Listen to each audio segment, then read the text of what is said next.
কাল যারা বার্থডে গিফটের গল্পটা শুনেছ, আজ তাদের জন্যই বাকি অংশটা। হ্যালো, আরও একটা নতুন সকাল, সঙ্গে আমার নতুন দিনের একটা গল্প। খুব কম সময়ের নোটিসে ঠিক হওয়াতে হাতের কাছে যেমন শাড়ি পাওয়া গেল সেইটা দিয়েই ম্যানেজ করার চেষ্টা করছি। কারণ ছোট বাচ্চা নিয়ে থাকার কারণে সব কিছু খুব একটা পরিপাটি করে রাখা আমার পক্ষে সম্ভব হয় না। আর একটা খুঁজে পাই তো আরেকটা পাই না। এই ধরো, যে শাড়িটার ব্লাউজ পেলাম সেই শাড়িটা পরে যাওয়ার মতো অবস্থা নেই, আবার যেটার শাড়িটা একটু ঠিকঠাক আছে সেটার ব্লাউজটা খুঁজে পাচ্ছি না। এই রকমটাই চলতে থাকে। তো মোটামুটি দুটো মিলিয়ে একটা পেয়ার আপ করার চেষ্টা করেছি।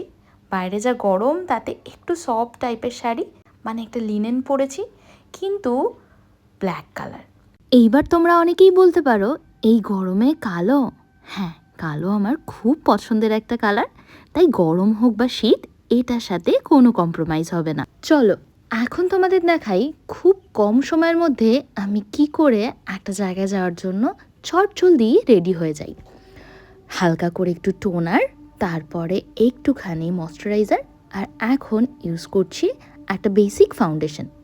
হ্যাঁ, হাত দিয়ে করছি, কারণ আমার কসমেটিক্সের জিনিসপত্র এখন আর আমার কাছে নেই, সব কিছুই মোটামুটি বুড়ুর দখলে। কেন বলছি একটু পরে তোমাদের সাথে শেয়ার করব। তার আগে এই যে ছেলের গল্প বললাম, আর ইনি হলেন ছেলের বাবা। একটা শাড়ির পিন করে দিতে যা এক্সপ্রেশন দিতে হচ্ছে তাকে, আর আমি যেভাবে ডিটেক্ট করছি, তাতে বোধহয় একটা ওটি টেবিলেও এত সময় লোকের যায় না। কি আর করা যাবে, যারা আমাদের মতো একা থাকো তারা আমার সাথে রিলেট করতে পারবে।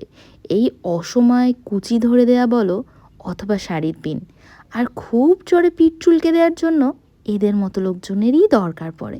অগত্যা অবহেলা করলে চলবে না। এইবার একটুখানি ফাউন্ডেশনের ওপর হালকা করে কম্প্যাক্ট, তারপর একটু ব্লাশটা আমার খুব পছন্দের। ওই যে তখন বলছিলাম সব কিছু বুড়ুর দখলে, এই দেখো এই ব্রাশটার পেছনের যে হ্যান্ডেলটা সেটা আর নেই, সেটা চলে গেছে বুড়ুর খেলনার ব্যাগে। কারণ ওটা দিয়ে সে তার একটা ঢোল আছে সেইটা বাজায়। যতবারই সেটা নিয়ে আসার চেষ্টা করা হয়েছে, বাড়িতে প্রায় লঙ্কা কাণ্ড বেঁধে গেছে। তাই এখন আর আমি ওসবের পেছনে না ছুটে আপনা হাত জগন্নাথ সেই বলেই চালিয়ে নিচ্ছি। চোখে একটুখানি মাস্কারা, সাথে ঠোঁটে একটা নিউড শেডের লিপস্টিক, কারণ আমার বরাবরই নিউড শেড খুব পছন্দ। ডার্ক শেডের লিপস্টিক পরলে আমার কেমন একটা রাক্ষসী ফিল হয়। আর দিনের বেলার অনুষ্ঠান ছিল বলে হালকা করে একটু কাজল, কারণ বোল্ড আমি কোনো কিছুই চাইছিলাম না।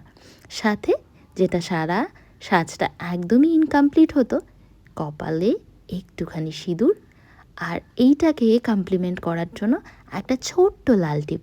ব্যাস, আমি রেডি। তবে ইনি এখনও রেডি হতে পারেননি, ঘরের কাজবাজ সামলে এখন এসছে রেডি হতে। চলো এবার আমাদের দুজনার ফাইনাল লুকটা একটু তোমাদের সাথে শেয়ার করি। গরমের সকালে এর থেকে বেশি সাজগোজ আমার থেকে অন্তত এক্সপেক্টেড নয়। কানে আর হাতে এক্সট্রা করে আর কিচ্ছু পরলাম না, গলায় নর্মাল যেটা আমি ইউজ করি সেইটাই, আর তেমন কিছু নয়। হাতে একটা ঘড়ি পরবো ভেবেছি, দেখা যাক, মনে থাকলে নিশ্চয়ই পরে যাব। এই হলো আমাদের দুজনার ফাইনাল লুক।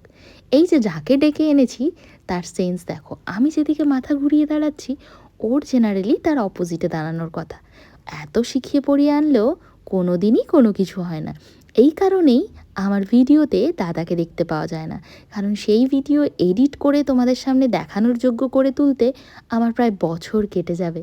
যাই হোক, এই নিয়েই চলতে হবে, আর কি করা যাবে, তাই না? তাও অনেক শিখিয়ে পড়িয়ে আরেকবার রিটেক করার চেষ্টা করলাম কয়েকটা ভালো ছবি তোলার জন্য। দেখা যাক কত দূর কী করা যায়। না, অনেক হয়ে গেছে বাবা, এবার জলদি বেরোতে হবে, অনেকটা পথ যাওয়ার আছে। চলো আজকের ব্লগটা এখানেই শেষ করছি। জন্মদিনে গিয়ে কি হলো জানার জন্য অপেক্ষা করতে হবে নেক্সট ব্লগের। ততক্ষণের জন্য টাটা, বাই।